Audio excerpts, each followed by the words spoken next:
The north is cold and full of whispers. The water is cold enough to numb a man's legs through his boots, and the riverbed beneath is slippery with stone worn smooth by 1,000 years of current. Neither army chose this crossing for its comfort.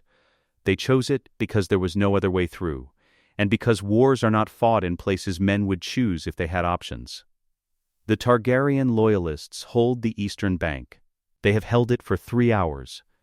The rebel forces push across from the west, boots churning through water that reaches a man's thighs at the deepest point, shields raised against arrows that come in flat arcs from the far bank.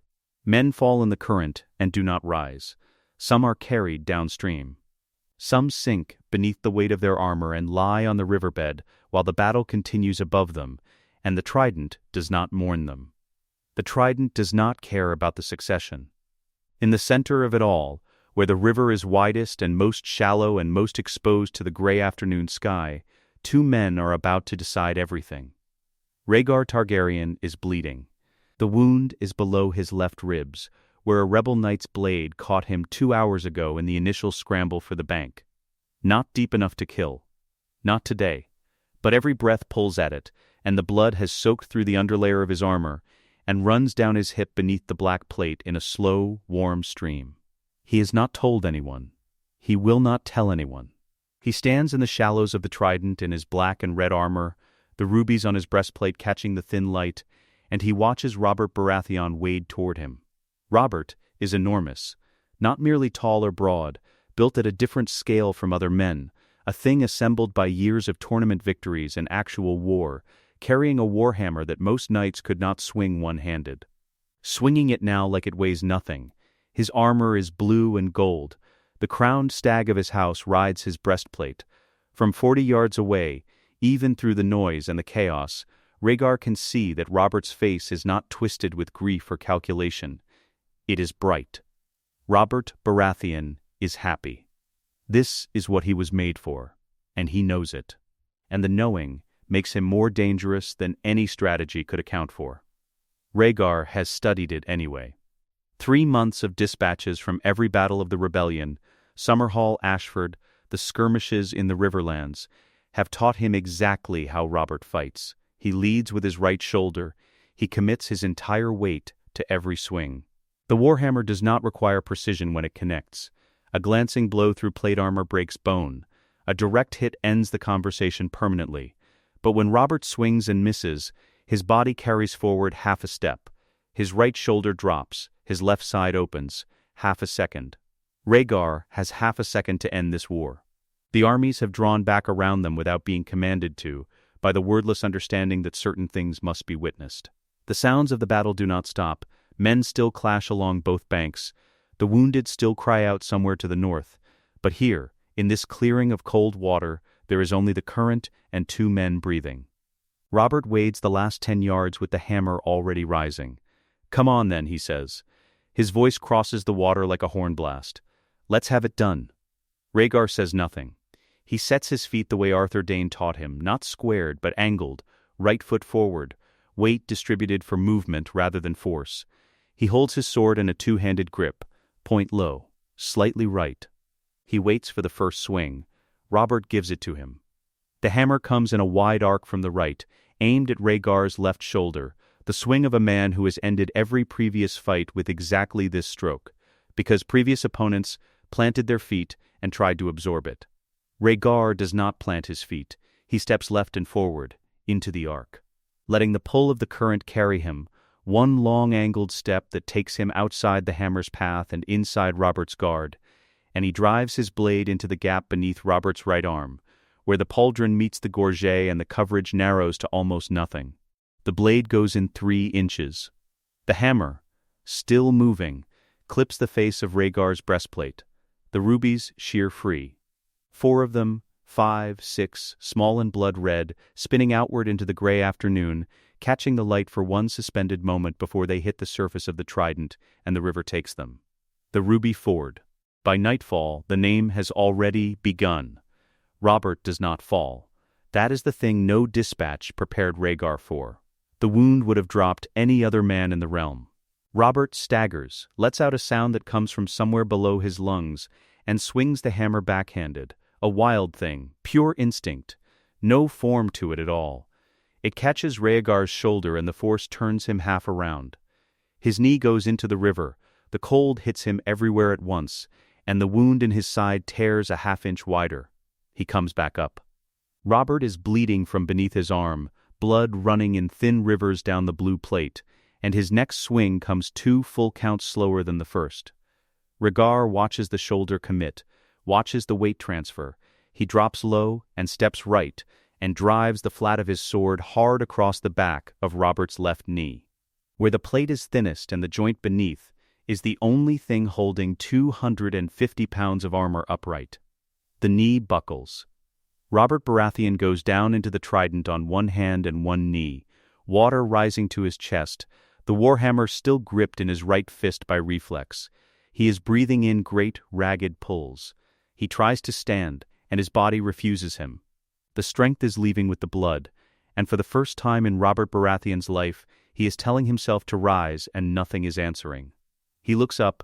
Rhaegar stands over him, bleeding through his armor, chest moving hard, both hands still on his sword, but the sword is not at Robert's throat, it is lowered, almost to the water. His face is not what Robert would have expected from a man who just won. There is no triumph in it, no satisfaction.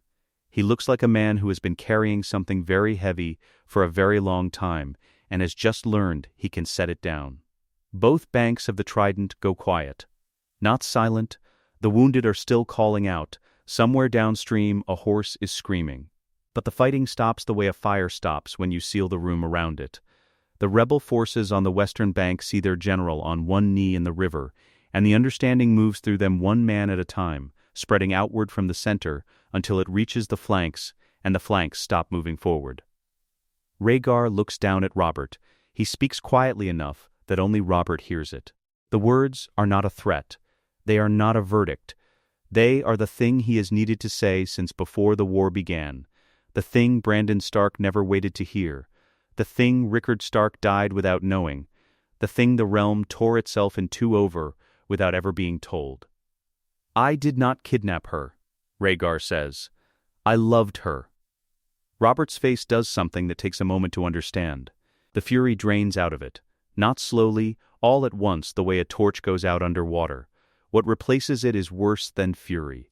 It is the expression of a man finishing a calculation he does not want to complete, adding numbers that have only one answer, arriving at a truth he cannot unmake. The war he built, the men he killed, the fathers who burned, the sons who followed their fathers into the ground, built on a lie that wasn't even a lie. She chose. Robert's warhammer slips from his fingers. It drops into the shallows 6 feet away and lies there with the crowned stag still visible on the haft, half buried in the river mud. The riders go out before the sun moves another finger's width across the sky. Rhaegar's officers, watching from the eastern bank, send horsemen along the lines, and the rebel forces begin laying down their weapons in sections, unit by unit, the sound of steel hitting wet ground spreading across the field like slow rain. Barristan Selmy is pulled from the water 300 yards downstream, alive, bleeding from 2 wounds in his sword arm, and carried to the bank by Targaryen soldiers who recognize a great knight even through a visor. House Martell stands at the water's edge and watches Robert's rubies, Rhaegar's rubies, float south until the current takes them out of sight. The ravens go out before the sun sets, a single message carried to every tower between the Trident and King's Landing. The prince has won. The prince returns. Rhaegar stands alone on the bank of the Trident. The water drains from his armor in slow streams. His wound has opened further and will need stitching before the hour is out. Robert's warhammer lies in the shallows where it fell. He looks at the river. He does not look like a man who has won. He looks like a man who has just understood what winning costs. The ravens reached Ned Stark on the evening of the second day.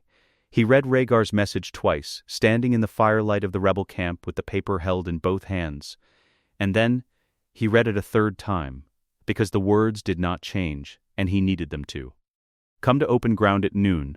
Tomorrow. Peace banner only. Bring no more than 4 men. I will bring the same. I have something you need to hear. Jon Arryn read it over his shoulder, said nothing for a long moment, and then said, "He could have sent archers." "He didn't." "No," Jon Arryn agreed. "He didn't." The field Rhaegar chose was half a mile from either camp, an open stretch of flat riverlands earth where the autumn grass had been beaten down by 2 days of light rain. There was nowhere to conceal a bowman, nowhere to stage anything. It was an honest field, which was either reassuring or the most sophisticated trap anyone had ever laid. By noon the next day, Ned Stark stood in the center of it, with Jon Arryn at his left shoulder and 2 household knights at his back, watching the Targaryen party cross from the opposite tree line. Rhaegar walked with a slight list to the right. The wound in his side, Ned noted, not healed. Barristan Selmy moved with the careful precision of a man compensating for injuries he refuses to name. A Dornish lord Ned did not recognize walked 2 paces back, 1 household knight behind him, 4 men. As promised, they met in the center and stood 10 feet apart. And the wind came in off the river carrying mud and crushed grass, and the faint iron trace of old blood that clings to men who have fought recently and not fully washed. No one spoke. Rhaegar looked, up close, like a man who had not slept in 3 days. His silver hair was pulled back and bound without ceremony. The hollows under his eyes were deep, but his gaze was steady, and it moved between Ned and Jon Arryn with the unhurried attention of someone who has already worked out what he needs.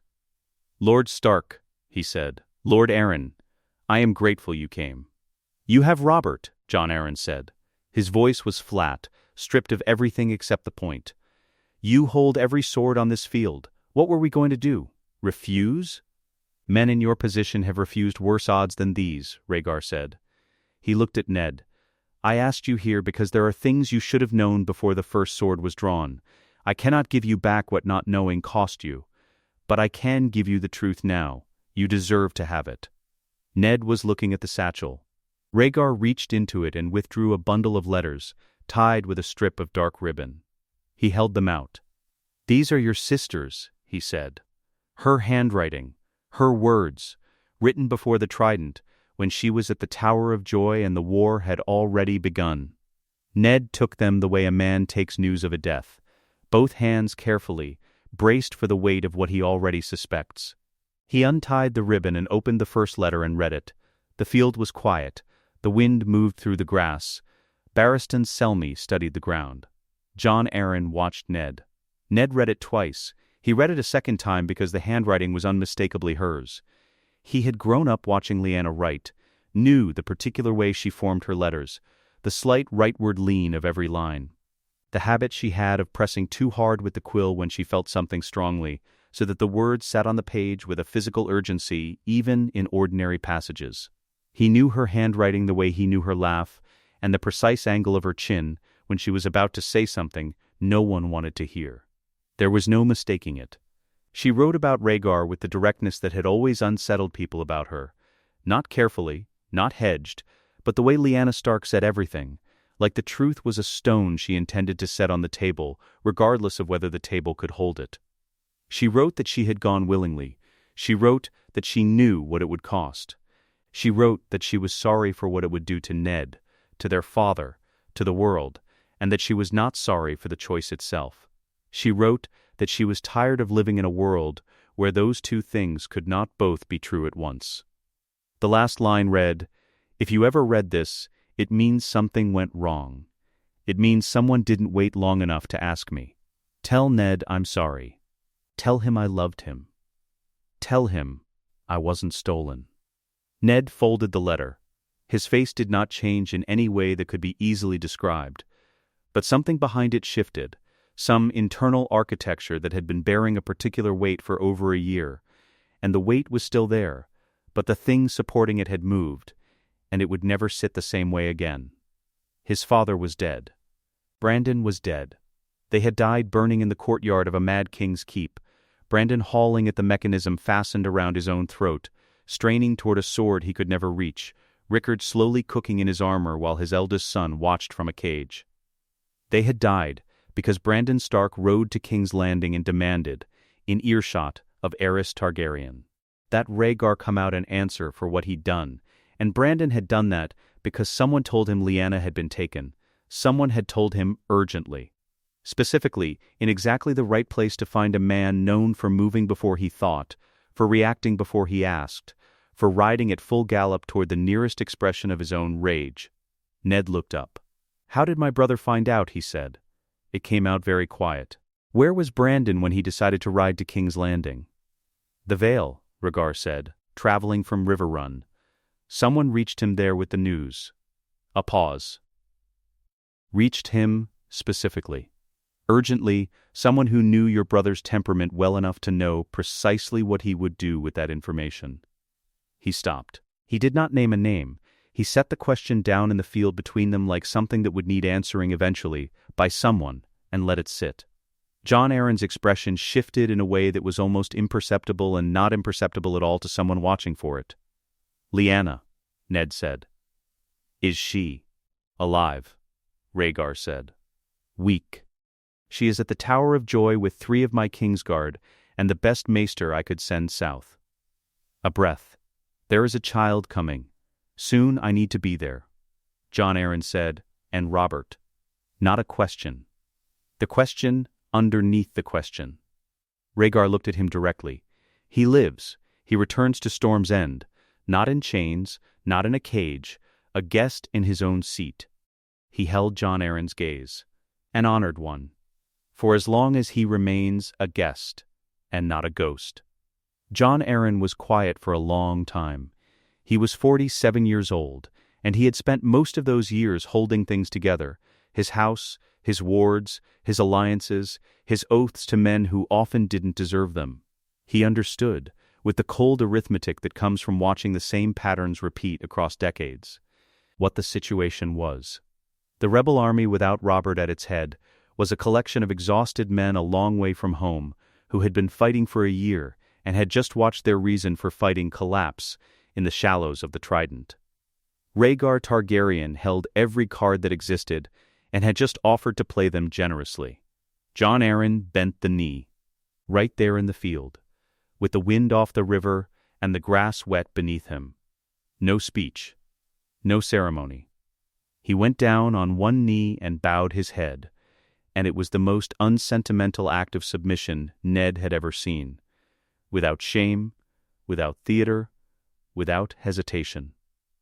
The gesture of a man who had decided what mattered and was doing whatever was necessary to protect it. Ned looked at the letter still folded in his hand. He thought about his father. He thought about Brandon, who never waited long enough for anything in his life, who had ridden toward his own death at full gallop and arrived before anyone could stop him. He thought about every man who had followed Robert's warhammer across a year of burning fields. He thought about Lyanna in a tower in the Red Mountains, alive, carrying a child, with a war raging around her that she had not started and could not stop. He bent the knee. Robert Baratheon was brought from the Targaryen camp an hour later. He walked without help, though the stitched wound in his side pulled visibly with every step, and his face was the color of old ash. He stopped when he saw Ned standing in the field. He looked at Ned's face. He looked at the folded letter in Ned's hand. He looked at the ground. When he spoke, his voice was something Ned had never heard from him before, stripped of the boom and the bluster, reduced to something almost unrecognizable. She chose him? The answer cost Ned something he would never fully name. She chose him. Robert stood in the field and looked at nothing in particular. The rebellion was over. The woman he had built it around had not needed saving. The war that killed Brandon Stark and Rickard Stark and 1,000 other men had been built on a message someone sent, from a place no one had thought to question, to a man everyone knew would not stop to ask why. The ground held Robert's weight with complete indifference. He said nothing else. The city has been holding its breath for a week. 500,000 people do not hold their breath quietly. The markets had emptied by the 3rd day after the ravens came. The battle of the Trident, the prince has won. Robert Baratheon captured. And now the stalls sat bare, and the streets ran thin with people who moved quickly and kept close to walls, the particular posture of a population waiting to find out which version of the future has arrived to collect them. From the ramparts of the Red Keep, Jaime Lannister could see his father's army at the Lion Gate. 30,000 men. Lannister gold catching the morning light in flat glittering sheets across a field of tents that stretched west as far as the eye could reach. 3 days they had camped there. 3 days Aerys had refused to open the gate, then agreed to open it, then refused again, then screamed at anyone who asked him a 4th time. The postern gate behind the sept was already open. Jaime had opened it himself, an hour ago, after the rider came through the water gate carrying Rhaegar's seal and 2 words scratched beneath it, "I'm coming." He stood now at the entrance to the small yard behind the sept, alone, sword sheathed, and he waited. There was a thing Jaime Lannister had been preparing himself to do for 4 months. He had not told anyone. He had thought about it in the empty hours of the night watch, turning it over the way you turn a sharp object in your hand to understand every edge. He had thought about what it would cost. He had thought about what people would call him afterward. What word they would reach for when they needed to describe the youngest knight in the history of the Kingsguard. The golden boy who put a sword through his own king's back. He had thought about the fact that he would carry that word until he was dead, and possibly after. He had thought about the wildfire. Rosart had placed the last cachet 3 weeks ago. Jaime had heard him tell Aerys, in the breathless, devoted tone of a man delivering something precious, that the preparations were complete. That if the order came, the city would burn inside an hour. 500,000 people. The sept of Baelor. The markets. The children who played in the alleys below the Red Keep's walls and had no idea what was packed into the stones beneath their feet. Jaime had been ready to kill Aerys to stop it. He had worked out how he would do it, and when, and what he would say afterward. Or whether he would say anything at all. He had been carrying that readiness for months, the way soldiers carry packed wounds. Tight. Necessary.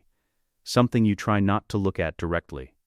Then, Rhaegar came through the gate.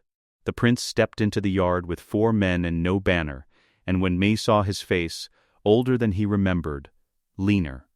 The wound still pulling at his right side with every step, something that had been coiled very tight in Jaime's chest let go all at once, the way a rope releases when you cut it, and the weight on the other end dropped away into nothing. He did not have to do it. "Your Grace," Jaime said. His voice came out steadier than he deserved. Rhaegar looked at him. There was a question in his eyes. How close did it come? And Jaime answered it without speaking, the way men who have served together answer things across a silence. Rhaegar looked at him for a moment longer. Then he nodded. "Walk with me," he said. The throne room stank of cold stone and old smoke, and the particular sour edge of enclosed fear that builds up over weeks when the shutters are kept nailed, and the same men occupy the same space without enough air. Aerys had been holding court here for 3 days with the windows covered, surrounded by 2 alchemists whose robes smelled of sulfur and something underneath the sulfur that Jaime had learned to identify months ago and had not stopped smelling since.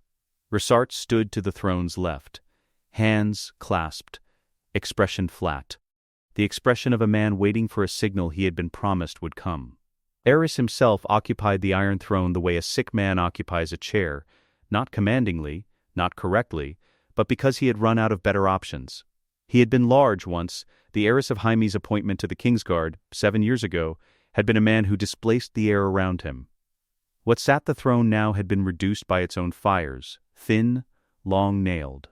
The silver-gold hair matted and lank at the temples, eyes that moved across the room too quickly for someone getting enough sleep. Those eyes stopped moving when Rhaegar walked through the door. 3 full seconds of silence. Then Aerys laughed, the sound starting low and climbing into the upper registers, carrying the quality of something that was never entirely about what was funny. "There he is," Aerys said.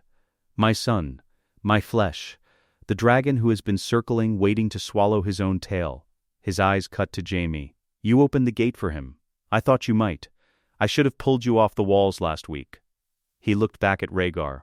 "How many men did you bring to kill your father?" "None," Rhaegar said. He walked forward at the same pace he'd used crossing the yard, the pace of a man who has already decided and is now simply arriving at the decision. "I won, father. Robert Baratheon is my prisoner. The rebel lords have bent the knee. The rebellion is over." "The rebellion," Aerys tilted his head. "Your rebellion. Robert Baratheon's rebellion. You caused it.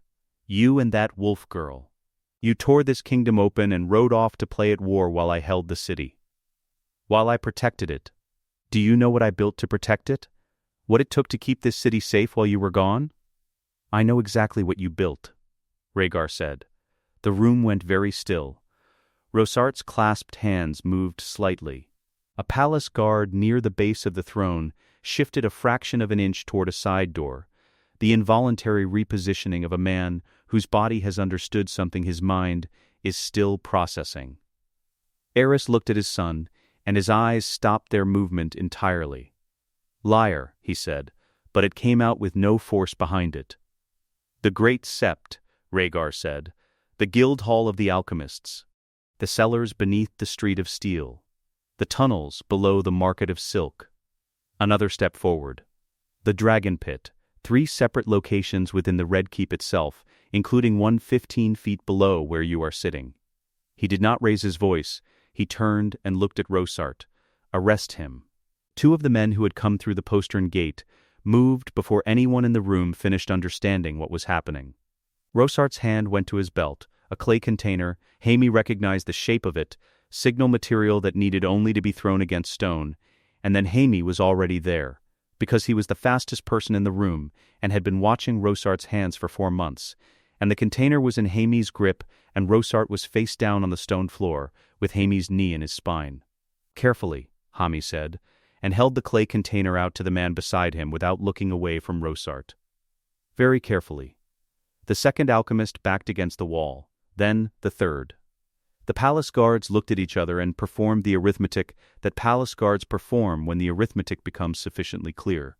They stood down. Aerys watched Rosart being dragged from the throne room. His face held no expression that could be named cleanly. He watched the door close. He looked at the empty space where Rosart had been standing. Then he looked at Rhaegar. The noise went out of him. Not completely. It never went completely. The last years had put down roots too deep for one afternoon to pull them out. But it dimmed, the way a fire dims when you cut its air, and for a moment the man on the Iron Throne resembled, in some faint and ghostly way, the man he might have been before the fires and the whispers and the slow erosion of everything that had been sane in him. He looked at his son for a long time. I made you, Aerys said, quietly, almost to himself.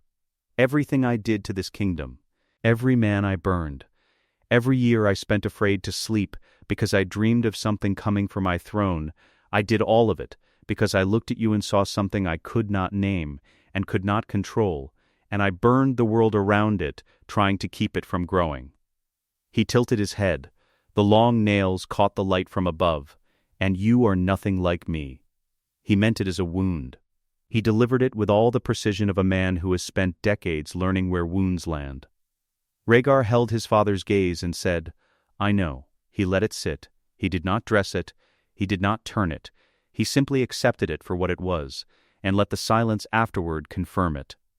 Aerys was removed from the throne room before the hour was out, not to a cell, to chambers in the Tower of the Hand, comfortable and locked, with a maester who would attend his declining hours and windows that faced south over the bay rather than over the city he had packed with enough fire to end.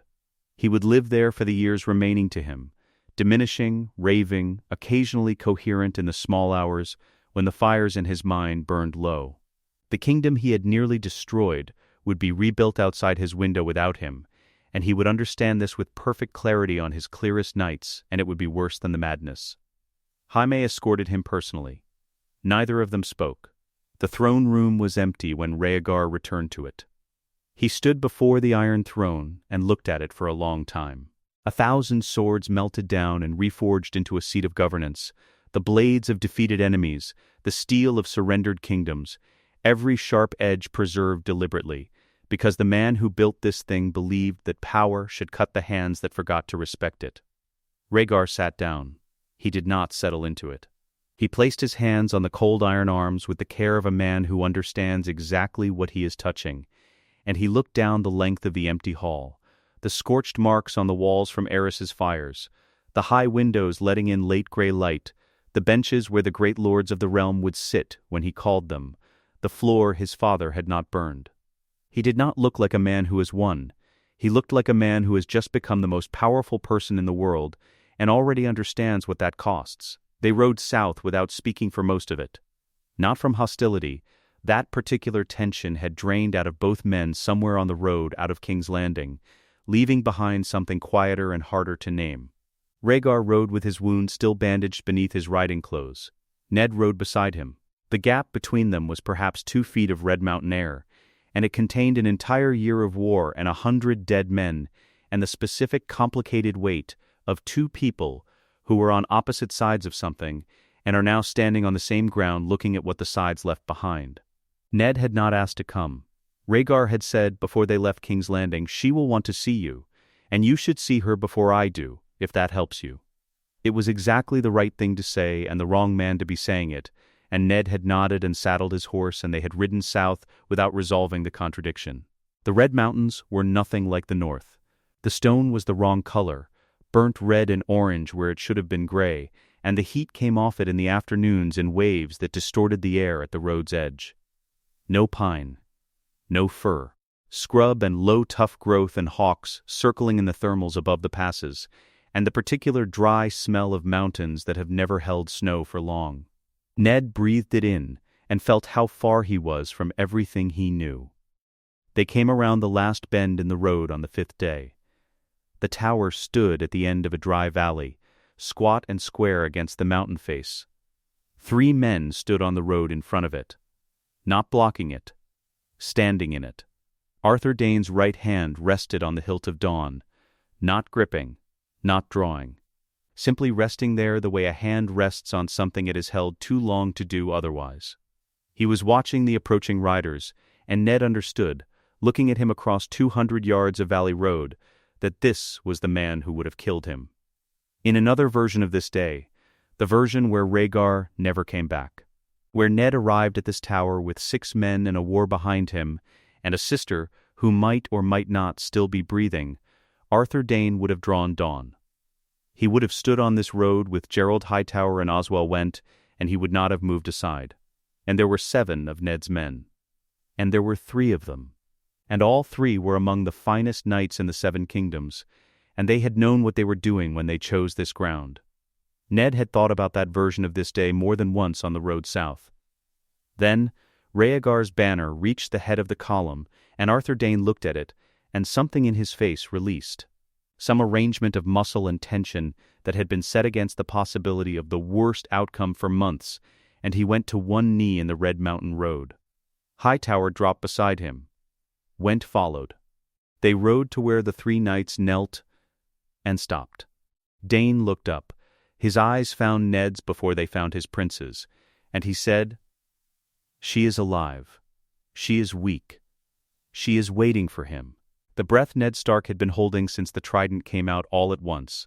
The staircase inside the tower was narrow and dark and smelled of candle tallow, and something underneath it, the copper iron trace of birth that no amount of cleaning removes from a room, intimate and alive in a way that made the back of Ned's throat tighten on the stairs. The walls were close. The stone was warm from the day's heat stored in its mass. Rhaegar went up first. Ned waited on the landing below and listened to the sound of a door opening. Then, nothing. No voices, no movement. Only the wind off the mountains and the faint settle of old stone. He waited a long time. She was sitting upright when Rhaegar entered, propped against the headboard with the deliberate effort of someone who has decided they will not be seen lying flat. She was pale as quarry stone and thinner than he had ever seen her, the dark hair damp at the temples, shadows under her eyes that had not been there the last time he stood close enough to look. Their son slept on her chest. One small fist closed against her shift. She looked at Rhaegar, and her face did several things in rapid succession, things that moved through her the way weather moves through the mountains, one front behind another, too fast to hold to any single one of them. Then she said, "Brandon is dead. My father is dead. I know. I've been in this room for months knowing they were dead. And I couldn't go to them. And I couldn't reach you. And I couldn't stop any of it." Her voice was level in the way of someone who has already spent the grief and is operating from somewhere beneath it. I knew it would cost something. I didn't know it would cost that. Neither did I, Rhaegar said. Plain, without defense, because there was no defense that would not make it worse. I will spend the rest of my life paying what I owe. You can't pay it back, she said. It's spent. She looked at him for a long moment. But you're alive, and I didn't know until 3 days ago, and I couldn't. She stopped. Don't do that to me again. No, he said. Never again. He crossed the room and sat on the edge of the bed and looked at his son for the first time. The boy had Lyanna's face, the Stark face, long, solemn, with a brow that already suggested it would furrow often. Dark hair, near black. When the eyes opened briefly at the shift in the mattress and closed again, they were gray. Not purple, not silver, the gray of northern stone and northern sky, and every Stark who had ever held Winterfell against the cold. He looked nothing like a Targaryen. He looked exactly like what he was. Rhaegar put one finger against the closed fist, and the fist opened and wrapped around it in sleep, and he sat without moving. After a long time, Lyanna said, "You told me about the long night, about what's coming, the 3 heads. You told me all of it before the tournament, before any of this began." She looked at the boy. "Promise me he will know. Promise me you'll raise him to face it. Not the court. Not the thrones. The real war. He was born for it," Rhaegar said. "We both were. Then promise me." "I promise you." She nodded. That was enough for her. It had always been enough, with Lyanna. She asked once, and she either believed the answer or she didn't, and she had decided in this room at the far end of the world to believe. "I've already named him," she said. "Dane told me. Jon. After Jon Arryn." She met his eyes. "Because someone in this needs to be about peace instead of fire. Because Jon Arryn brought the boy who started the rebellion to manhood and deserves something forward-looking for it. Because I wanted it." She paused. "He doesn't need to carry the weight of the name Aegon on top of everything else." Rhaegar looked at the boy. Aegon in the formal record, the 6th of his name, born of ice and fire, legitimate in every document the High Septon signed. He looked at Lyanna. Jon everywhere else. "Jon," she said. "Jon," he agreed. Ned came up when Rhaegar opened the door and called for him. He stood in the doorway a moment, looking at his sister, alive, pale, with the specific fierceness of Lyanna Stark that no bed and no birth and no months of waiting had taken from her, and then he crossed the room and sat beside her, and she put her hand over his without a word. She held the baby out to him. He took the boy the way men who are not accustomed to newborns take them, both hands, too much caution. The immediate understanding that he was now holding something very small that he was personally responsible for not dropping. He looked down at the face. He said nothing.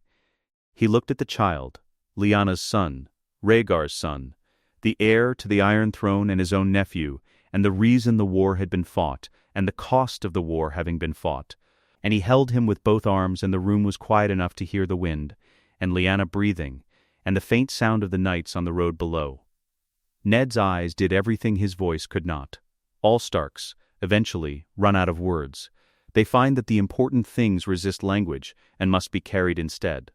Ned Stark held his nephew in the red mountains of Dorne, in a tower that smelled of candles and blood and dry mountain air, and he carried it. Arthur Dayne came to Rhaegar before dawn, when the valley below the tower was still dark and cold, and the sky in the east had not yet decided what color it intended to be. He knocked, and when Rhaegar opened the door, Dayne was already speaking. "I want to train him," Dayne said. "Not as a commanded duty, as a choice I'm making with whatever authority I have left to make it." He looked at Rhaegar without flinching. "I stayed here while the war was fought. I know what my absence from the Trident cost. I know I cannot return what was spent. But I can give the boy everything I have, everything I know about a sword, about what to protect and when and why." He paused. "If you'll permit it." Rhaegar looked at the greatest swordsman of the age, who had knelt in a mountain road the previous morning, with the expression of a man who had been spared from becoming the worst version of himself. "He'll need the best teacher in the world," Rhaegar said. Arthur Dayne said, "Yes, he will." Gerald Hightower, Lord Commander of the Kingsguard, would not leave the Red Mountains with the rest of them. He had been old when Rhaegar assigned him to the Tower of Joy, not incapacitated, not past his usefulness, but old in the way that men who have spent their lives in service are old, with the accumulated cost of decades of duty residing in joints and chest, and a resilience that had begun to thin at its edges. Months of isolated watch in the heat of Dorne had worked on him in ways no battle ever had. He developed a fever on the second day of the return journey north, and had to be carried the remainder of the way to King's Landing. He died in his chambers in the Red Keep before the first frost. Rhaegar sat with him at the end. He said nothing, because there was nothing useful to say to a man who had served with that quality of total commitment for 3 decades, and was now settling accounts with his body. He simply sat, and Hightower's breathing slowed, and when it stopped, Rhaegar remained in the quiet room a while longer before he rose and went to find Barristan Selmy. He made Barristan Lord Commander of the Kingsguard the following morning. Barristan accepted without ceremony, the way he accepted everything, as a duty rather than a distinction, with the gravity of someone who understood exactly what he was agreeing to carry. 6 months after the Trident, King's Landing smelled of fresh mortar and cut timber. Aerys's fires had taken 3 buildings in the Street of Steel and a section of the lower market, and 2 houses in Flea Bottom, whose owners had simply been in the wrong place when the Mad King needed to watch something burn. The rubble was cleared by the 2nd month. The rebuilding started before the dust settled, because Rhaegar had decided in his first week on the throne that a king who inherits a wound does not leave it open while he attends to other things. The lords of the 7 kingdoms came through the remainder of autumn and into winter, answering the summons to the Great Council. They came with their retinues and their carefully arranged faces and their private calculations, and they filled the inns and guesthouses of King's Landing and waited to find out what kind of king this one intended to be. The most important conversation of the council happened before it opened. The room Rhaegar chose for the private meeting was small, which was deliberate. No throne. No dais. A table, 4 chairs, a fire against the early winter chill, candles on the sill, the kind of room where a man can be seen clearly from every direction. House Martell arrived walking, though the gout that had already begun its slow work on his joints required a cane and 2 attendants close at his shoulders. He reached his chair and settled into it with the careful dignity of a man who has been managing pain long enough that the management has become its own form of self-expression. He folded his hands on the table and waited. Oberyn arrived on foot, in blood-red silk and Dornish gold, his spear left at the door because Rhaegar had asked, and Oberyn had chosen to comply. Though every line of him communicated that the compliance was temporary and conditional, and should not be mistaken for anything it was not. He did not sit. He stood at his brother's shoulder and looked at Rhaegar with the specific quality of attention that very dangerous men give to the things they are deciding about. Then Lyanna Martell walked in. She was not what Rhaegar had prepared himself for. He had braced for grief made visible, for the collapsed face of a woman publicly discarded, for weeping, or for the cold, deliberate withdrawal of someone who has decided not to give anyone the satisfaction of weeping. What entered the room was neither of those things. She was composed. She crossed to her chair and sat and folded her hands in front of her, as precisely as her brother had. And she looked at Rhaegar with eyes that were dark and clear, and entirely in possession of themselves. Her composure was the worst thing she could have brought into the room. She knew it. "Your Grace," she said. "My lady," Rhaegar said, a silence that had several things inside it. Then Lyanna said, "Did you think I would not have agreed? If you had simply asked me?" The question arrived with weight out of proportion to its length. Rhaegar had prepared for accusations, for rage and demands and the specific vocabulary of betrayal. He had not prepared for the most accurate question that could be asked, because the most accurate answer admitted everything. He had not asked her.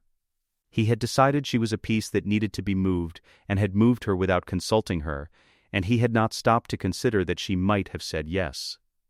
"No," Rhaegar said. "I thought you would refuse.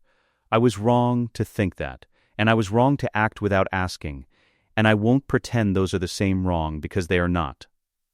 The first was a failure of judgment.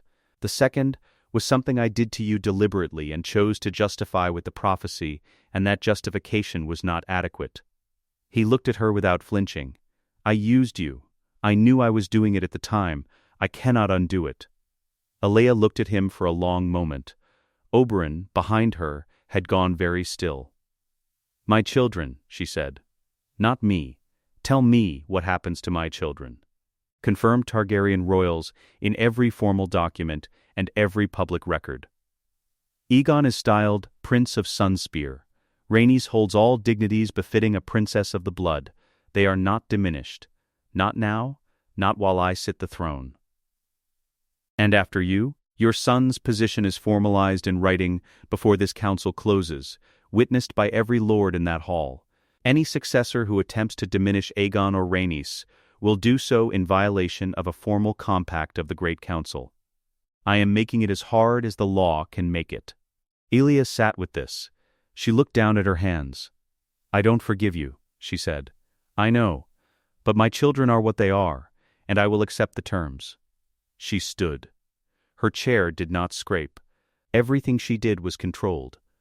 "Don't ask me to be grateful for what was owed." She left without waiting for a response. Oberyn watched her go. Then he turned back to Rhaegar, and something in his stillness had shifted, from the stillness of a man deciding whether to strike to the stillness of a man who is revising his calculation. "You said all of that in front of witnesses," Oberyn said. "Yes." A king admitting he wronged his wife and asking her forgiveness. In front of witnesses. "Yes." Oberyn looked at his brother.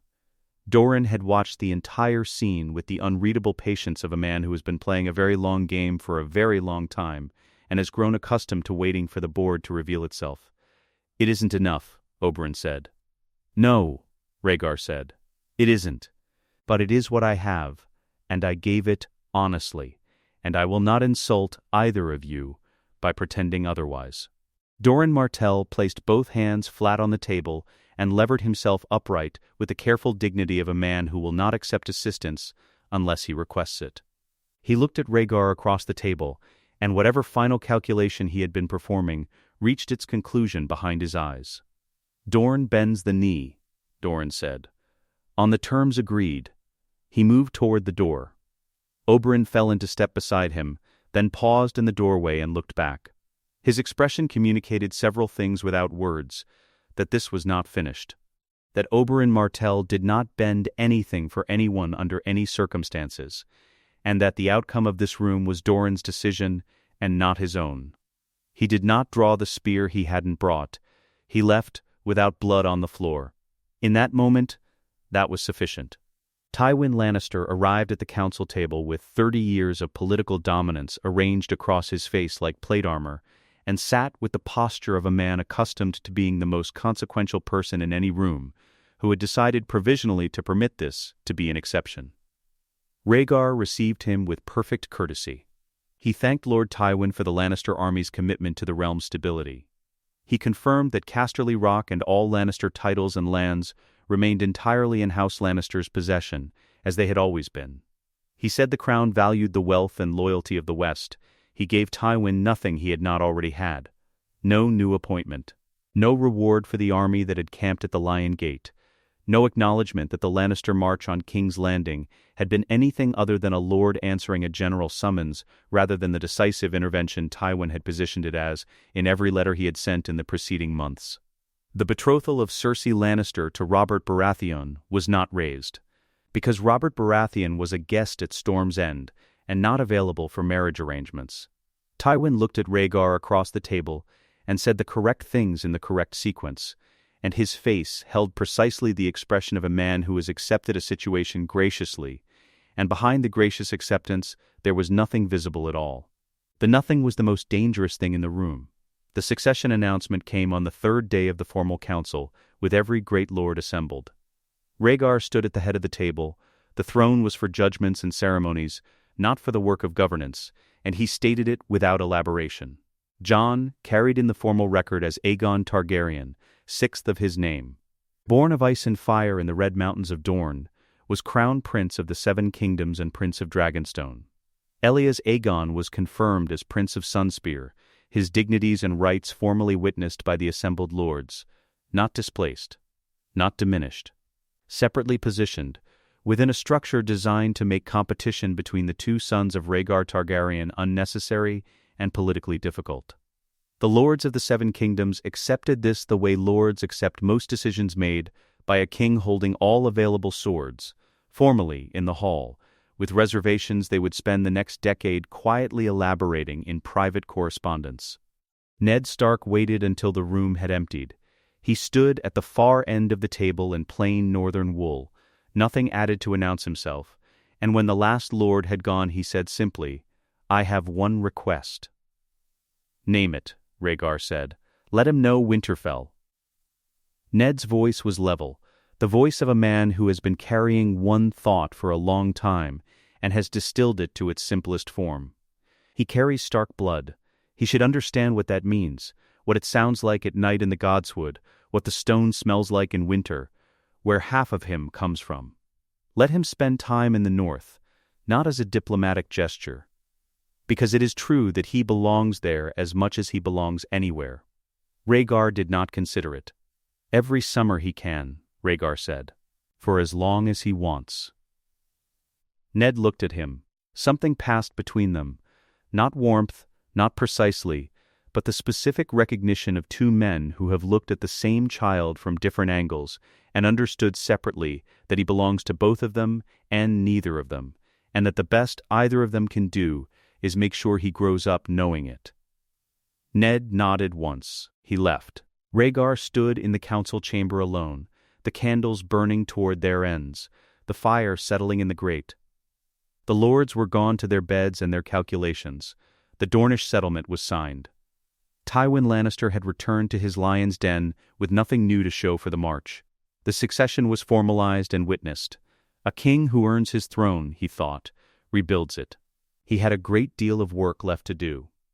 The first time Jon disarmed Arthur Dayne, he was 14 years old, and it was an accident. Not the disarm itself, that was deliberate, the product of 3 years of watching the same technique fail 100 times before it worked once. The accident was in what the moment revealed. Jon had expected to fail again, and when he didn't. He stood in the training yard with Dayne's practice blade ringing against the far wall and his own hands empty, and no idea what to do with either of them. Dayne looked at his empty grip, then at Jon, then at the sword on the ground. He crossed the yard, picked it up, returned to the center, and said, "Again." They went again. Jon didn't disarm him a second time, but he lasted longer than the week before, and the week before that, and when Dayne finally put him on the ground, it required a combination of movements Jon hadn't seen before, which meant Dayne had been holding them in reserve. That was the highest compliment Dayne was capable of giving without using words. Jon had learned, over 3 years, to read it. Jon at 14 looked wrong by Dragonstone standards and right by every other standard the realm had. He had Lyanna's height, taller than most boys his age, with the lean build of someone trained hard enough that the body burns what it doesn't need and holds everything else. He had the Stark face entire, dark hair worn past his ears in the northern fashion. Gray eyes that moved across a room and settled on things with a weight that was unsettling in someone his age, a long jaw and a brow that furrowed at problems before he was aware of doing it. He had nothing of the Targaryen coloring, not one silver strand, not one trace of violet in the gray. At court, where Targaryen beauty meant silver hair and amethyst eyes and a particular quality of unearthliness, Jon looked like he had wandered in from the wrong castle. Everywhere outside court, which was most of the realm, he looked like one of them. His Kingsguard escort had stopped explaining him in the second year. They simply walked beside him and let people look. What Dayne had given him was not power. A Stark had power in the grinding, endurance-built sense, the capacity to outlast a fight by sheer refusal to end. What Dayne had given Jon was precision. The Dornish-style Dayne had spent decades refining, drawing on techniques that had come to him in pieces from the east, from the free cities. From opponents he had fought and studied across 30 years of being the finest sword in the world, operated on a different architecture. You did not meet force with force, you stepped beside it. You did not stand in the path of a man's strength, You found the line adjacent to it and placed your blade there while his weight went somewhere useless. Jon's stark physicality had fused with Targaryen instinct into something Dane had begun watching with focused, specific attention in the past year. "You fight," Dane told him one morning, pressing a cloth to a training cut Jon had landed across his forearm with genuine surprise on both their parts, like someone who has thought carefully about the problem of staying alive and arrived at conclusions most grown men never reach. "Is that good?" Jon asked. "It will be," Dane said, "when you learn to do it without thinking." 4 months of every year belonged to Winterfell. This had been Rhaegar's promise at the Great Council, and he kept it without exception. Every summer, Jon rode north with a small escort and became, for 4 months, something other than a crown prince, a boy at Winterfell, in the gray stone halls that smelled of pine and cold and old fire, where the gods' wood at night sounded like the world breathing. Ned taught him things that had no equivalent in a training yard, not with swords. In the hall, on horseback in the Wolf's Wood, in the low conversations that happened when the household was asleep and the fire had burned to coals. Ned taught him how to watch a room full of men who had sworn to obey you and identify the 3 who didn't mean it fully. He taught him the difference between law and justice, that they overlapped more often than not, and that the exceptions were the moments that defined a man's rule. He taught him that command was a weight you carried for other people, not a reward you collected for yourself. He taught it mostly by doing it, every day, without naming what he was doing. Arya was 10. She found Jon within an hour of every arrival, the same way each time, materializing at his elbow from whatever she'd been doing, as if she tracked him through Winterfell by some method the castle hadn't shared with anyone else. "Show me the footwork," she said, the 3rd summer. "Dane's footwork. I've been hearing you talk about it. You've been listening at doors. Show me." He showed her. She learned it faster than he had. He told her so, and she looked briefly pleased the way Arya Stark looked pleased, quickly, privately, already past the expression before it became something other people could access. He loved Winterfell in a way that had nothing to do with comfort. He loved it the way you love something you are memorizing because you know you cannot keep it, with a specific quality of attention, walking paths slowly, listening to the sound the trees made, sitting by the black pool under the heart tree, and watching his own reflection. The Stark face looked back at him every time. He was not sure, on those nights, what to do with that. Elya's Aegon was 16, and graceful in the way of someone raised by a mother with Lyanna Martell's particular quality of self-possession. He moved through Dragonstone's halls without effort, spoke 3 languages without accent, and had his father's capacity for sitting quietly, while others mistook the stillness for vacancy. He and Jon had never discussed the succession directly. They had been not discussing it for years, with the practiced care of men navigating a room with low beams, both of them aware of exactly where the dangerous point was, adjusted for it, never naming it aloud. "You disarmed him today," Aegon said one evening, studying Jon over the rim of his cup with an expression that was difficult to categorize. "Accident," Jon said. "Arthur Dayne does not get disarmed by accident." Aegon turned the cup slowly in his hands. "My mother would have liked to see that." Jon said nothing, because no answer existed that was not either too much or too little. He held the silence the way Ned had taught him to hold silences, without filling them, without letting them become hostile. Aegon smiled. Small, unreadable, "I mean it as a compliment." Jon believed him. Mostly, the rest of it he carried, because certain things were better carried than set down in the open where they had to be dealt with. Rhaenys was 17, and she found Jon's training genuinely entertaining in a way she did not bother to conceal. "You have the expression of a man solving arithmetic," she told him once, watching him run footwork drills from the gallery above the yard. "While you're fighting, I haven't decided if it's reassuring or alarming. Does it matter if I win?" "It matters," she said, "if your opponent starts laughing at the wrong moment and you lose your count." She was the warmest presence at Dragonstone, and she held that without effort and without theater.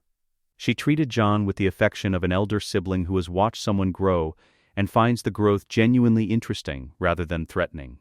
She had also watched him fall off horses 6 times across 3 Dragonstone summers, and she remembered every one of them with a precision that suggested she was keeping records. The melee was not supposed to be significant. A summer celebration at Dragonstone, midsummer, to mark the 14th anniversary of Rhaegar's accession. 300 guests, a tournament weighted toward jousting, a melee added at the end for the younger knights to compete in while the serious riders rested. Jon entered wearing plain armor, no house sigil. Rhaegar's consistent instruction for all public appearances where Jon was present, no announcement before the demonstration. He went through the melee in 20 minutes, not with force. That was what the knights talked about in the days after, what made its way into the letters their squires wrote home.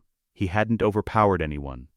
He had moved around them, using Dane's technique in open ground for the first time outside a training yard, and the geometry of it in the open space of the melee field was something the assembled knights had no clear reference for, closer to an Eastern discipline than anything they'd encountered in Westerosi tournament circuits. 3 knights twice his age found themselves sitting in the dirt, having watched their sword arm respond to a pressure they hadn't felt coming, watching the Crown Prince already 2 steps past them by the time they understood what had happened. The oldest of the 3, Sir Harwin Plum of the Reach, 40 years old, veteran of 2 real battles, not a man who embarrassed easily, sat in the tournament dirt and stared at the back of a 14-year-old walking away from him. "What," Sir Harwin said, to no one in particular, "was that?" His squire said, "That was the prince, my lord." By the evening feast the name was moving through the hall in the specific careful way that names move when people are not certain yet whether they should be saying them at full volume. The Ice Prince. Jon heard it twice before the feast was done. He did not respond either time. He sat at the table and ate, and kept his face arranged in the calibrated neutral expression Ned had spent 3 summers teaching him. Not blank, not cold, just the specific stillness of a person who knows he is being watched and has decided to give the watchers nothing to work with. Later, alone in his chamber with the window open to the sound of the sea far below Dragonstone's cliffs, he lay on the bed in the dark and considered the name. He did not know whether to be proud of it. He did not know whether to be worried. He was not sure, listening to the water, that those were different things. The squire's hands were wrong. Jon couldn't have named it immediately. The wrongness existed below conscious analysis, a signal from somewhere in his body that 4 years of Dane's training had constructed, the same instinct that told him when a sparring partner was about to change direction before the partner's body had fully committed. He felt it the way you feel a room go cold before you understand the window is open. The squire held out the training blade, grip first. Jon looked at the squire's hands. "Go get my water skin," Jon said. "I left it in the armory." The squire went. Jon took the blade carefully, by the flat of the quillon, not the grip, and examined it in the morning light. The steel was standard, unsharpened, the kind of practice blade that lived in wooden racks in training yards across Dragonstone. He had held 100 like it. This one looked wrong. Not strikingly, not the obvious contamination of something that wanted to be detected, but the coating across the upper third of the blade was too even. Too deliberate, applied in a way no training blade's maintenance routine would produce, and beneath the oil, in the particular angle of the morning light, a faint blue tint that had no business being there. No sharpening compound he had ever used left that color. No standard oil either. He set it down without using it. He did not summon the Kingsguard. He did not send for Varys. Varys had served Rhaegar for 15 years from the position of Master of Whisperers, the same post he had held under Aerys. He was brilliant, soft-spoken, and had a gift for appearing to be on your side specifically. Jon had observed him at small council meetings. Rhaegar had begun including Jon in certain sessions in the past year, and had reached a conclusion he'd kept to himself. Varys was loyal to something, but the shape of that something was not entirely visible from the outside, and a man whose loyalties had indistinct edges was not someone you brought your vulnerabilities to. Jon went to Barristan Selmy. He found him in the armory, alone, inspecting a repair to his pauldron with the attention of a man who trusted the quality of his own armor more than he trusted anyone else's assessment of it. Barristan was 64, gray at the temples, still moving with the particular economy of a great swordsman who has never stopped maintaining what he is. Lord Commander of the Kingsguard for 15 years, holding the post with the devotion of a man who had been given back something he'd believed was gone. Jon set the training blade on the workbench between them and said, "Tell me what you see." Barristan looked at him, then at the blade. He tilted it in the light the way Jon had, turned it once slowly, and straightened. "Tears of lies," he said. His voice was flat. "The coating is wrong, too even, too consistent along the upper edge. No training blade gets treated that way through normal use." He turned the blade a fraction more. "And there's a tint in the oil that doesn't belong to any sharpening compound in the armory stock. A faint blue cast. Tears of lies applied in dilute suspension would leave exactly that color." He set the blade down carefully and looked at Jon. Not enough to kill immediately, enough to cause a fever that would appear in 2 or 3 days, untraceable by the time any maester examined you. "Where did this come from?" "My morning session. A squire I didn't recognize brought it in place of my regular equipment." "Which squire?" "Young. Brown hair. A small scar above the left eyebrow." Jon paused. "He's gone now. I sent him for water. He won't have come back." Barristan was quiet for a moment, not the quiet of a man processing, the quiet of a man who has already processed and is now deciding how to respond. "You didn't bring this to the Kingsguard," Barristan said. "I brought it to you." "I am the Kingsguard. You're the one member of it I'm certain of," Jon said. "Give me 2 weeks before we tell anyone else. I want to know where the blade came from, not just that it arrived." Barristan looked at the practice blade on the workbench. He looked at the boy who had brought it to him, 15 years old, speaking with the flat operational calm of someone twice his age. Then he nodded. 2 weeks, he said. "They found the squire on the 3rd day, not in the castle, but on a ship in Dragonstone's harbor, booked on passage to Pentos under a different name. They did not arrest him immediately. They let him leave and watched who he reported to, and the thread that unspooled from that watching led them, carefully, over 11 days, through a chain of 3 intermediaries to a man named Sir Orton Frey. A minor lord of no particular distinction who had spent the past year at Dragonstone in the vague capacity of a courtier looking for appointment. Sir Orton Frey, when the trap closed, did not attempt to deny anything. He was not that kind of man. He sat in the small room they brought him to and looked at the floor and understood, with the specific understanding of someone who has just watched the plan they were certain of collapse completely, that the relevant question was no longer whether he would confess, but how much the confession would cost him. He told them about the money, the chain of payments that had come through Pentos from an account connected, through careful distance, to the Golden Company operating out of Essos. He told them about the goal: eliminate the Crown Prince, position Elias Aegon as sole heir, then introduce complications around Aegon's claim, leaving a vacuum into which a Blackfire claimant, male line descended through a bastard branch no one had fully tracked, could be positioned. He told them everything. He seemed, in the end, almost relieved to. Jon brought it to Rhaegar in private. No herald. No announcement. He knocked on the door of Rhaegar's solar after the evening meal, when the king typically worked alone, and he spread the evidence across the desk in the order he had assembled it, the blade first, then the documentation of the chain of payments, then the names. Rhaegar read through it in silence. He read carefully, not quickly, not performing thoroughness, but actually reading, the way a man reads something he intends to act on. "Frey," Rhaegar said. "House Frey has never had Blackfire sympathies that I know of. Sir Orton was paid well enough that sympathies may not have been the deciding factor," Jon said. "The money came from the Golden Company. The ideology came from whoever is running their Blackfire operation. Sir Orton appears to have provided the access." The Golden Company. Rhaegar sat back. "They've been in Essos for 50 years. They don't move directly. This is the first time they've reached a hand into Westeros this openly." "Openly by their standards," Jon said. "They used 3 intermediaries, a false squire, and a poison designed to look like fever. By most standards, that's not open. By their standards, it's practically a declaration." Rhaegar looked at the payments documentation again. He was quiet for long enough that the fire in the grate had settled a full inch before he spoke. "There's something else," he said. It wasn't a question. Jon reached into the document case and set a letter on the desk. "Intercepted in the last week of the investigation. Written to Sir Orton from an unnamed correspondent within King's Landing." The correspondent knew the attempt was being planned and advised patience, suggested the timing be moved back 3 weeks to allow for a particular schedule to shift. Rhaegar picked up the letter. He read it. He read it again. The letter didn't name Varys. It named no one. The hand was unfamiliar, the seal was generic, the language was careful in the way of someone who had spent a professional lifetime writing things that could not be traced.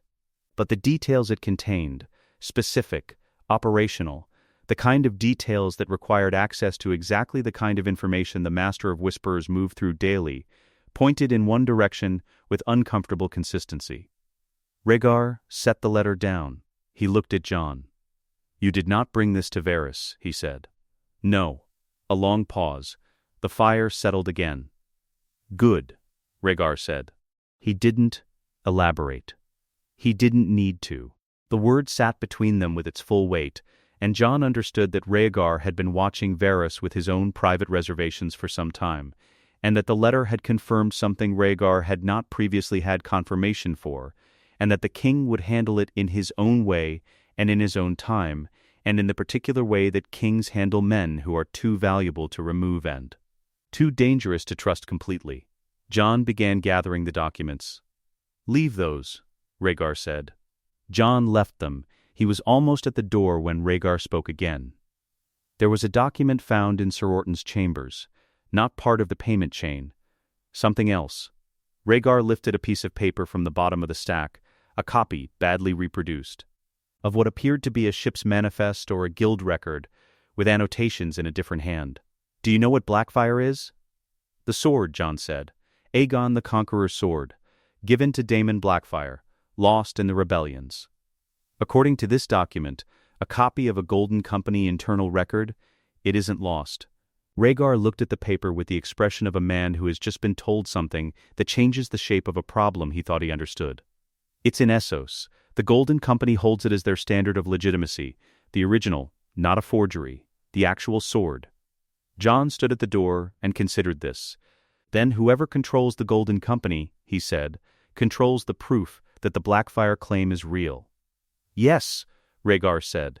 He set the document down carefully, in a separate place from the rest of the stack, as a man sets aside something he intends to return to.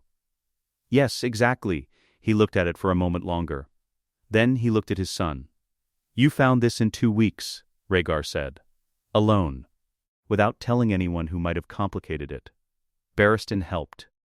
Barristan helped because you chose Barristan." A pause. "You made the right choices at every point where a wrong choice would have buried this. How did you know which choices were right?" Jon thought about it honestly. "I asked myself what Ned would do," he said. "And then I asked myself what you would do. And I tried to find the answer that was in the middle of both." Rhaegar was quiet for a moment. "That," he said finally, "is the closest thing to a definition of good judgment I've heard in 15 years of sitting councils." Jon left. In the solar, alone, Rhaegar picked up the document about the Blackfire sword and read it a third time, and then placed it in a locked drawer in his desk where the documents he was not finished with lived. He would not be finished with this one for a long time. The harbor mouth at Pike was sealed with chains, not ships. The Greyjoys were too experienced to pit their longships against the Targaryen fleet in open water. Chains, iron links as thick as a man's forearm, strung across the harbor entrance at water level, anchored to stone towers on either side that had stood for 300 years and showed no interest in stopping. The chains had been there for 3 weeks by the time Jon's secondary squadron arrived to join the main fleet sitting impotent in the Iron Sea, and in those 3 weeks the royal captains had already tried the obvious answers: ram approach, grapple and cut, weighted longboat at full speed. 6 ships lost, 41 men dead. The chains unbroken. Balon Greyjoy had made a calculation, the same calculation every lord in history makes when he looks at a new dynasty and decides its foundations are soft. 15 years since the Trident. A king who had spent those years rebuilding rather than conquering. A realm that had not fought a proper war in over a decade. To Balon's reading, this was weakness wearing the face of stability. and the Iron Islands had been breaking things that appeared stable since before the Andals crossed the narrow sea. What Balon had not calculated was the thing that was now standing at the prow of the Salt Wind in light naval armor, looking at his chains. Rhaegar's fleet was commanded by Lord Redwyne of the Arbor, 60 years old, capable, and deeply unhappy about the chains. He had been unhappy about them for 3 weeks, and had run out of new ways to express this unhappiness, and had settled into a gray, functional anger that expressed itself primarily in short sentences and long silences. He received Jon on his command ship with the courtesy owed a crown prince and the barely concealed skepticism owed a 16-year-old. "Your Grace," Redwyne said, "your father indicated you were to observe the operation." "I've been observing," Jon said. "The chains are still there. We are aware of the chains. What are you planning for them?" Redwyne looked at his charts, then at Jon, then at his charts again with the expression of a man who has decided that being informative is preferable to the alternative. He explained the situation with the precision of an experienced commander. The chains were too deep to be cut from above the waterline, too thick to be severed by ram without losing the ramming ship, and too well anchored in stone towers that sat above the effective range of any shipboard artillery the fleet carried. "So we wait," Redwyne said, "until Pike can be taken by land approach." "Once Lord Stannis is 3 weeks away," Jon said. "And waiting 3 weeks costs Pike 3 weeks of supplies from the islands. They can outlast a blockade longer than we can maintain one this far from home." "I am aware of the strategic situation, Your Grace." "Then you'll understand why we need the chains down before Stannis arrives," Jon said.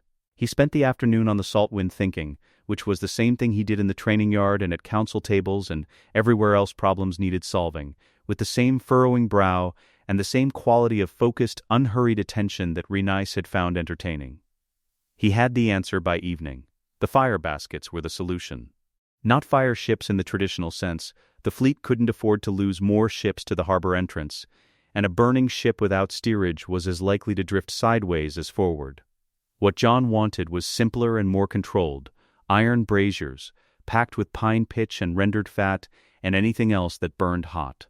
Mounted on the prows of his secondary squadron's 12 smallest vessels, enough heat concentrated at the waterline, applied to iron that had been sitting in cold seawater for 3 weeks, held there long enough. "Iron doesn't cut," Jon told his captains.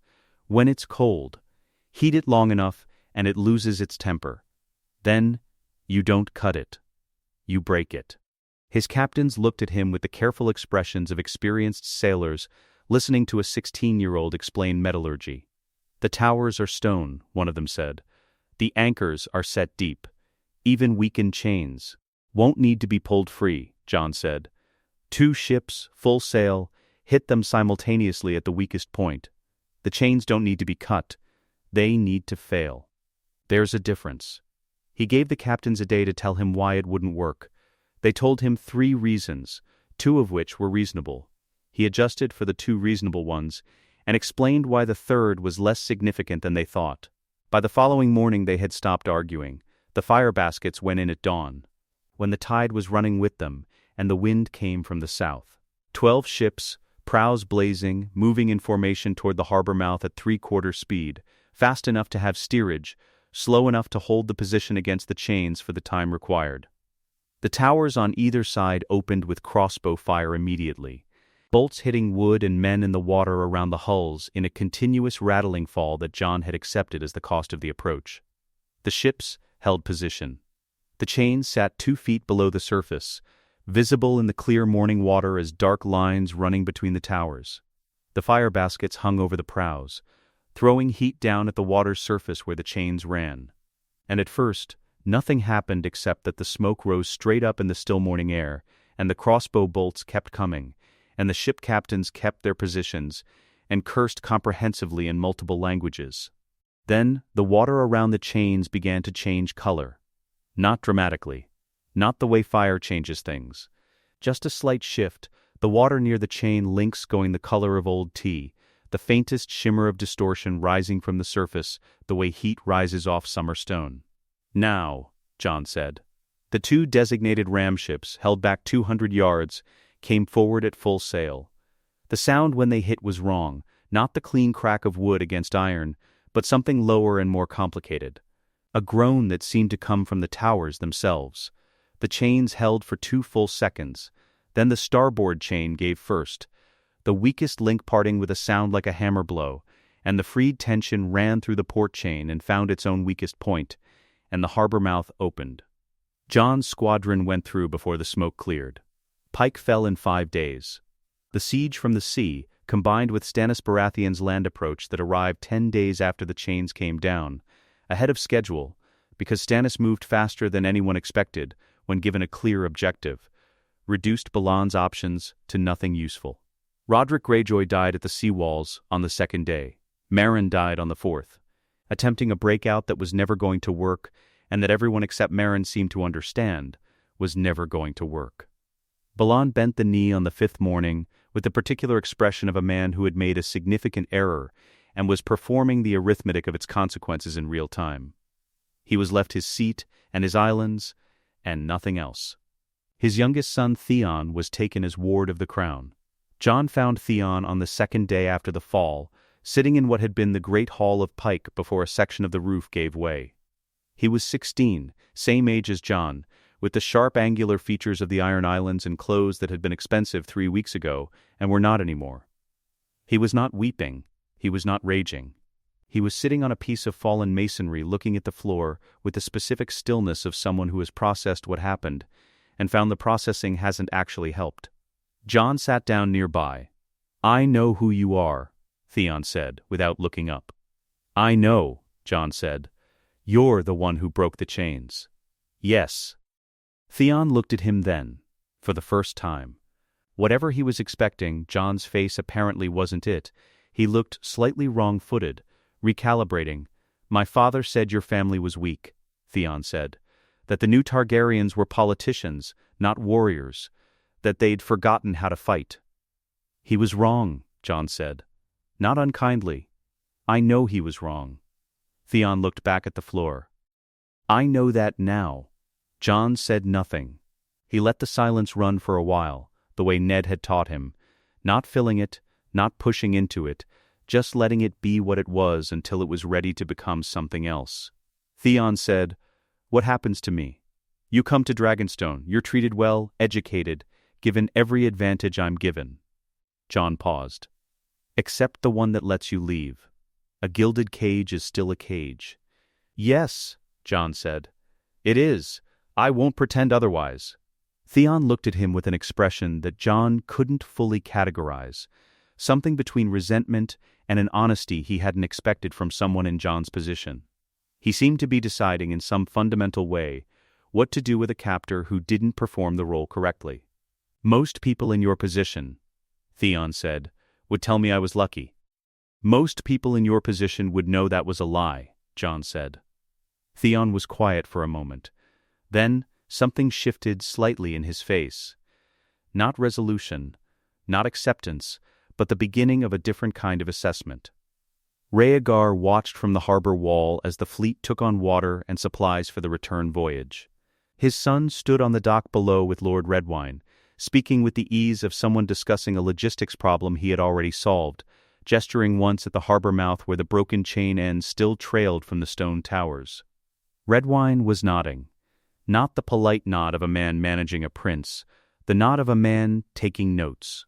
Rhaegar had looked at Jon across a table for 16 years and seen, in the way that fathers see, the particular child he had raised, the serious eyes, the stark face, the boy who held baby birds from fallen nests and refused to eat his supper if someone at the table had been unkind. He looked at him now and saw something else. Not the child he had raised.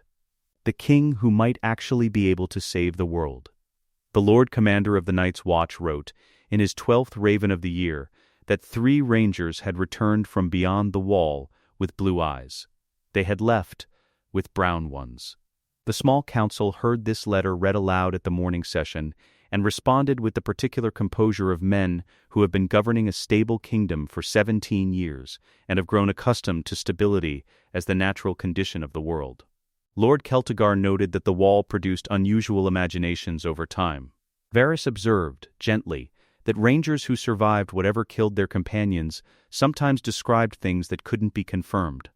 Jon Arryn, Hand of the King, said nothing. He had learned, over 17 years of service, to read the king's face before he spoke in council, and the king's face was doing something none of them were acknowledging. Rhaegar set the letter down. "Send Lord Commander Mormont the supplies he's requested," he said. "Double them, and begin recruitment drives in the Riverlands and the Vale for the Watch. Frame it as honoring a proud tradition. Don't say why." The council accepted this without argument. They had also accepted, over 2 years of increasingly urgent ravens from Castle Black, that the king took the Night's Watch seriously in a way they found difficult to share, but had learned not to contest openly. After the session, they went back to the work they understood. The king went back to his. Rhaegar at 41 looked like a man who had been carrying something very heavy for a long time, and had not yet found a place to set it down. The silver hair had gone gray at the temples and thinner at the crown.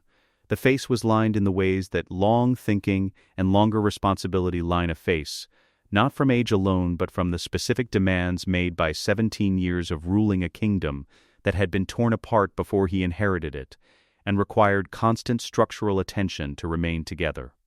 The wound from the Trident had healed decades ago, but left a sensitivity in his right side that asserted itself in cold weather. He moved without stiffness and without complaint, but differently than he'd moved at 24. His prophecy obsession had not diminished with age. If anything, it had sharpened the way a knife sharpens when used regularly rather than left to rust. Because the ravens from the wall confirmed, with each passing month, the pattern the old texts described. Cold that arrived ahead of season and left late. Wildlings moving south not in raiding parties but in families, old and young, fleeing something rather than seeking something. Rangers vanishing without bodies, without tracks, without any trace that men of experience and competence should have failed to leave. And now 3 men returning from arranging, with eyes the wrong color. He had read every raven from Castle Black for 7 years. He had read them at night, alone after the council retired, and cross-referenced them against the texts he had been studying since he was a boy. The pattern was not subtle. It was only invisible to people who had decided not to look for it. He called Jon to his private solar after the evening meal. Not the council chamber, not the throne room. The small room off his bedchamber where the fire was kept high and the shelves held the books he actually used rather than the ones displayed for visitors, and where the conversations that mattered happened without witnesses. Jon sat across from him. 17 years old, the Stark face composed and attentive gray eyes that had learned to record before they reacted. The past year had settled something in him that Rhaegar had been watching for, a quality of stillness that was not passivity but its opposite. The stillness of something that has found the center of its own weight. Rhaegar looked at his son for a long moment. Then he said, "I'm going to tell you everything. Not the version I've given you in pieces over the years. All of it. The full architecture of every decision I made from the tournament at Harrenhal to this room tonight.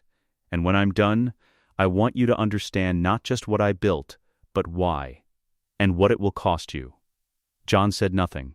He waited, the way he had learned to wait. "I was 11 years old," Rhaegar said, "when I read the prophecy that changed the direction of my life. The prince that was promised.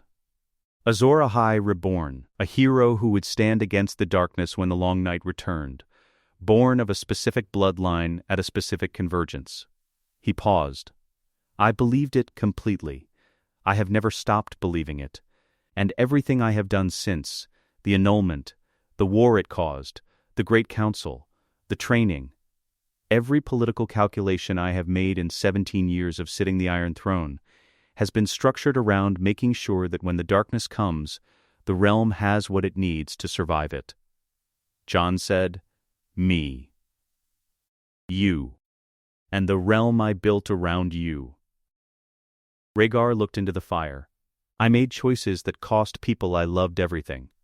Elea, your uncle's father, and his father's son.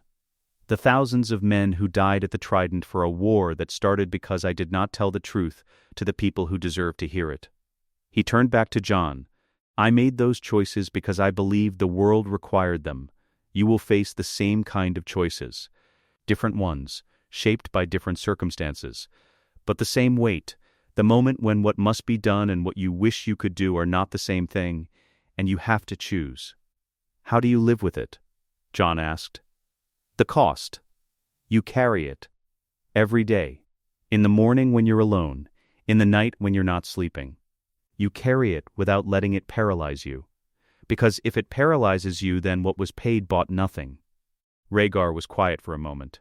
I do not know if I was right. I know the prophecy felt as true to me as any fact I have ever held. But I cannot be certain. I have never been certain. I have acted from the best understanding I had, and I have been wrong in the means even when I believed in the end. Jon absorbed this. The fire settled. Everything we have done, Rhaegar said, the Great Council, the Dornish settlement, the Blackfire investigation, the Greyjoy campaign, we have been playing at thrones. The real enemy is coming. It has been coming since before the wall was built. And it will not stop because we have a stable succession and a strong navy. He looked at his son directly. You are the sword I have been making for 17 years. Not because I wanted to make a weapon of you. Because the world is going to need a sword, and I am the only person who understood that soon enough to do something about it. Jon held the silence for a long time. The three heads, he said finally. Me. And who else? Rhaenys has more strength in her than anyone at court gives credit for. She thinks in alliances and relationships the way you think in tactics, intuitively, structurally, ahead of the next problem. She is not a warrior, but the long night was not won the last time by warriors alone. A pause. And your brother Aegon has your father's intelligence and your mother's political grace. What he does not have is the burden you carry. Whether that makes him the second head or a complication, I haven't resolved it. Does he know what's coming? He knows what I've told him. He believes it with approximately the conviction of a man who respects his father's certainty without fully sharing it. Rhaegar looked at the shelves of books. Belief in the long night is not something that can be argued into someone. It is something you feel in the text when you read the right sources. Either it lands or it doesn't. The rallying of the realm was quiet by design, not a mobilization. That word implied a declared enemy and a defined battle line. And both of those would produce panic faster than preparation. Rhaegar moved supplies north in the language of routine resupply. He increased Night's Watch recruitment in the language of institutional investment. He sent skilled builders to the wall in the language of historical preservation, reinforcing the structure that had stood for 8,000 years against the erosion of time. The classified communication went to every lord of the North in sealed letters that bore the king's personal seal and explicit instruction that their contents were not to be discussed in open correspondence. Ned Stark received his in Winterfell on a gray morning in early autumn. He read it once, standing at his desk with the letter flat in front of him. Then he folded it, set it down, and stood looking at the window for a while. His steward, entering with a question about the harvest tallies, found his lord standing there and asked if anything was wrong. No, Ned said. He picked up the letter and placed it in the locked drawer where he kept the things that required long thinking. Send word to the master at arms. Tell him I want the garrison assessments done again. All of them. Before the first snow. The steward left. Ned stood at his window and looked north at a sky that was the particular gray of a season ending, the gray that came before the deep gray, the gray that meant what it always meant in the north. He had always known. Not the details. Not the shape of it. But the North remembered things the South had turned into children's stories, and Ned Stark had grown up with old Nan's voice in his ear, and some part of him had been waiting for this letter since before he could have said what he was waiting for. Jon stood at the top of the wall for the first time 3 weeks later, 700 feet of ice below him. The world to the south, Westeros, the realm, the succession, the Blackfire investigation, the Greyjoy ward on Dragonstone, all of it small and detailed and comprehensible from here. The world to the north, nothing. Dark tree line. The particular quality of silence that comes from a direction where something has decided to be very still. Arthur Dayne stood beside him. Silver-streaked now, the hair worn shorter than it had been at the Tower of Joy, the lines on his face the lines of a man who had done difficult work for a very long time and considered this a reasonable trade. He leaned on the scabbard of Dawn with the ease of a man and his sword, who have spent so long together that the boundary between them has become unclear. He said nothing. He looked north. Jon said, "How many?" Arthur Dayne considered this seriously, the way he considered all tactical questions. He was quiet for a long moment. "More than we have swords for," he said.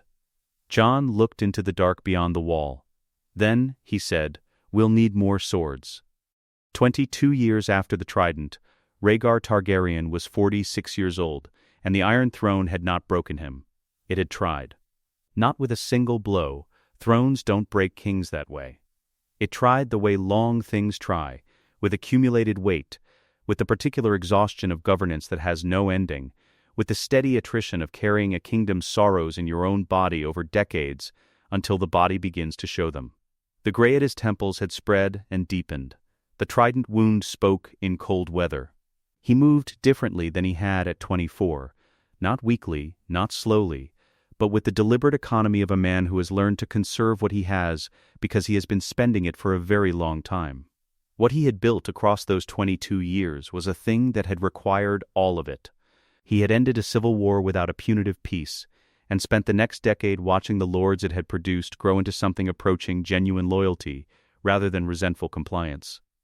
He had managed Dorne's justifiable grievance without losing the alliance, imperfectly, incompletely, but sufficiently. He had kept Robert Baratheon at Storm's End, where the man who had once been the most dangerous warlord in the realm had spent 2 decades slowly disappearing into wine and hunting, and the specific quiet devastation of a man whose war turned out to have been built on a misunderstanding. He had foiled the Blackfire conspiracy before it fully formed. He had suppressed the Greyjoy rebellion. He had quietly, systematically, without declaring an enemy or naming a war, begun preparing the realm for the thing that was coming from beyond the wall. And he had raised Jon. That, in the accounting of 22 years, was the work he had built everything else to protect. The two Aegon's question had resolved itself with time the way Rhaegar had always believed it would. Not through political maneuvering, but through the natural settling of people into the shapes that actually fit them. Elias Aegon was Prince of Sunspear and the de facto political voice of Dorne, a role that suited him with a precision that no throne could have matched.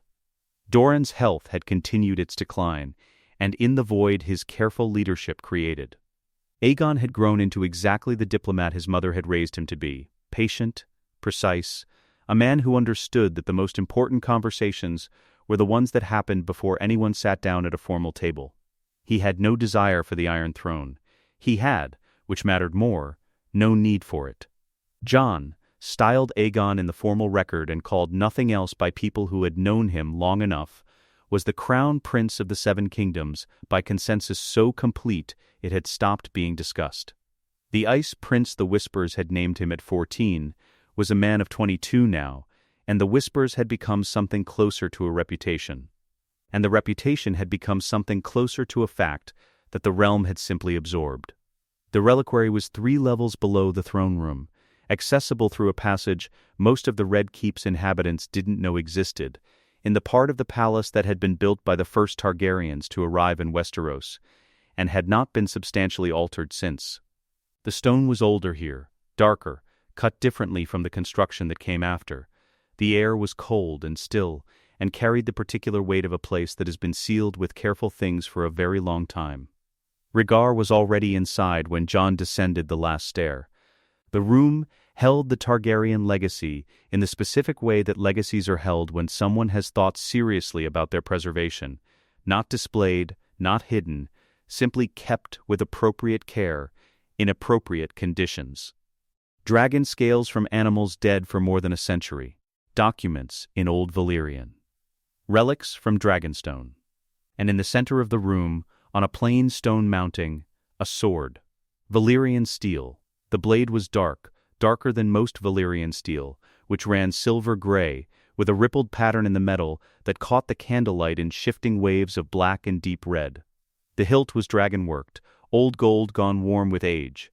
It was a sword that had a particular quality of presence, the way very old things that have been part of many consequential moments accumulate a weight the metal alone can't account for. Jon stopped when he saw it.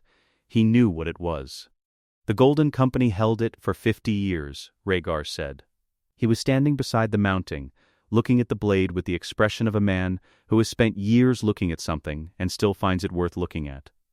After the last Blackfire male died in the War of the Ninepenny Kings, they kept it as their standard of legitimacy, proof that the Blackfire claim was real and hereditary and hadn't died with Meleys. He paused. When your investigation led us to the document that confirmed its location, I sent agents to Essos. It took 4 years and a sum I won't describe in a room with good acoustics. They sold it eventually. Kingdoms in their twilight make practical calculations. Jon looked at the sword. Blackfire, Aegon the Conqueror's blade, forged in old Valyria, carried by the man who built everything we stand in. Rhaegar reached out and lifted it from the mounting with both hands. It moved with the effortless quality of Valyrian steel, which weighed less than it should, and balanced better than physics explained. Given to Daemon Blackfire as a gesture that was misread, or misread deliberately, as the legitimization of a rival claim. It caused 5 rebellions. It killed more people than most wars, and for 50 years it sat in a mercenary company's vault in Essos because no one on this side of the narrow sea had been powerful enough and stable enough and patient enough to take it back. He held it out to Jon. It should have always been the king's, Rhaegar said. It always was. Jon took Blackfire in both hands. The grip was worn smooth by centuries of use and warmed quickly to his palms. He turned the blade once, not testing it, not displaying it, simply feeling what it was and how it sat and what it weighed in the hand, and found that it moved the way a sword moves when it was made for the person holding it. Not because it was made for him. Because he had been trained for 20 years by the greatest swordsman of the age, and the sword recognized competence the way all well-made things do. He looked at his father. Rhaegar looked back at him. 22 years of preparation lived in the space between them, not spoken, not summarized, simply present the way long-shared histories are present between people who have been paying attention. Rhaegar had spent those years building a foundation. Jon had spent them becoming what the foundation was built to support. Both of them had understood for some time that the preparation was nearly complete. Rhaegar said, "The winter is here. You were born for this." 9 words, quiet as a man extinguishing a lamp he no longer needs. Jon walked up through the Red Keep with Blackfire at his hip, and somewhere on the stairs between the reliquary and the courtyard, the phrase that had followed him his entire life. The phrase in the old texts Rhaegar had shown him at 9, the phrase Dane had cited at the wall, the phrase that had been used to explain and justify and describe everything from his birth to his training, settled into something he finally understood completely. The Song of Ice and Fire. He had always read it as a prophecy, something that pointed at a future event. At a person, or a battle, or a moment when the two forces would meet and something would be decided. He had read it the way his father read it, as a shape the world was building toward. Standing on the stairs with Blackfire at his hip and the reliquary below him, and the long work of 22 years behind him, he understood it differently. A song was not a prediction. A song moved through people. It didn't describe what would happen, it described what was happening, continuously, in the movement from one note to the next. The Song of Ice and Fire was what occurred when Lyanna Stark and Rhaegar Targaryen stopped being positioned against each other and became something together. It was what Rhaegar built across 22 years of careful, costly, imperfect governance. It was what Ned Stark carried every time he rode north from a visit and left a boy at Winterfell who was also a prince at Dragonstone. It was the thing Jon was, not the end of the song, the moment it became audible. 3 figures waited in the courtyard. Arthur Dayne stood near the gate with Dawn's scabbard over one shoulder, his hair fully silver now. The lines on his face, the specific lines of a man who has done difficult work for a very long time, and considered this a reasonable trade. He was older, and moved like a man who had learned to be careful. When Jon came through the door, Dayne looked at the sword at his hip and said nothing. He nodded once. Barristan Selmy was beside him. 71, white-haired, standing straight with the compressed dignity of a man whose body has begun to argue with him and is losing. He had lost none of the quality that had always made him Barristan Selmy, the particular uprightness that had nothing to do with posture, and when Jon entered the courtyard, he looked at his crown prince with the expression of a man who has served something worth serving, and knows it. And through the gate, just now arriving, 20 northern riders behind him. On a horse he had ridden south for what he had privately decided was the last time. Ned Stark. He was 52. The gray had come to him too. Iron gray, the color that suited him, the color of the north he had never fully left even during these southern visits. He dismounted in the courtyard the way he had always dismounted from every horse in every yard in his life, without ceremony, without anything that announced itself as a moment. He looked at Jon. Jon looked at him. Ned had last seen him 6 months ago, before the ravens from Castle Black became what they became, before the reliquary, before Blackfire. He looked at his nephew now, and saw the same thing Rhaegar had seen at the harbor at Pike 6 years ago. The same thing Arthur Dayne had seen in the training yard at Dragonstone 100 times, the same thing Barristan had understood when a 15-year-old brought him a contaminated blade and asked him to keep it quiet. Ned Stark did not say what Starks cannot say when words fail them. He reached into his saddlebag and took out a riding cloak.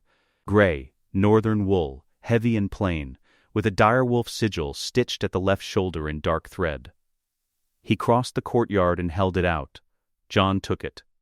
He looked at it for a moment, at the direwolf, at the gray, at the specific weight of northern cloth that smelled of Winterfell in the way that things made in a place smell of that place, regardless of how far they travel.